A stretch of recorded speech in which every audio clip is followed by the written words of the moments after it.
Hello दोस्तों, बहुत बहुत स्वागत है हमारे न्यू वीडियो में। तो कैसे हैं आप लोग? आई होप आप लोग अच्छे होंगे, स्वस्थ होंगे, मस्त होंगे।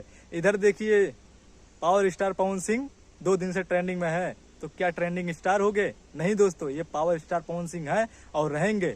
दोस्तों देखिए, बॉलीवुड वालों का पोस्टर, ट्रेलर, गाना, हर एक चीज उनका ट्रेंडिंग में चला जाता है। तो क्या वो ट्रेंडिंग स्टार हो गए? नहीं दोस्तों, मतलब इसका ट्रेंडिंग का मतलब है कुछ अच्छा लाइए, कुछ सीखने के लिए लाइए। जो कि आज चल रहा मार्केट में, उसे ट्रेंडिंग बोला जाता है, ना कि ट्रेंडिंग स्टार। ट्रेंडिंग स्टार हर गाना ट्रेंडिंग में चला जाता है तो भैया ट्रेंडिंग स्टार हो गए ये। लेकिन बॉलीवुड वालों का फला फला फला फला फिल्म हो तो वो भी ट्रेंडिंग में चला जाता, तो क्या वो ट्रेंडिंग स्टार हो गए? नहीं दोस्तों, कुछ अच्छा सीखने के लिए लाइए। और कहने से खाली नहीं होता है, करके दिखाइए। भाई बड़ा बड़ा आलाप, बेसुरा आलाप लगाने से नहीं होता है, कुछ अच्छा करिए। अभी पवन सिंह करिए हैं तो आप भी करिए, कुछ सीखिए, ठीक है ना। और दोस्तों ये भी कहना चाहता हूँ कि पावर यहीं जैसे शुरू होला और यहीं जैसे खत्म, ठीक बना। तो ज्यादा पटर पटर बोलने का नहीं, करके दिखाइए। सिर्फ 4 5 गाना रोज रिलीज कर देने से नहीं होता, कुछ क्वालिटी और कुछ बढ़िया चीज लेके आइए, ठीक है ना।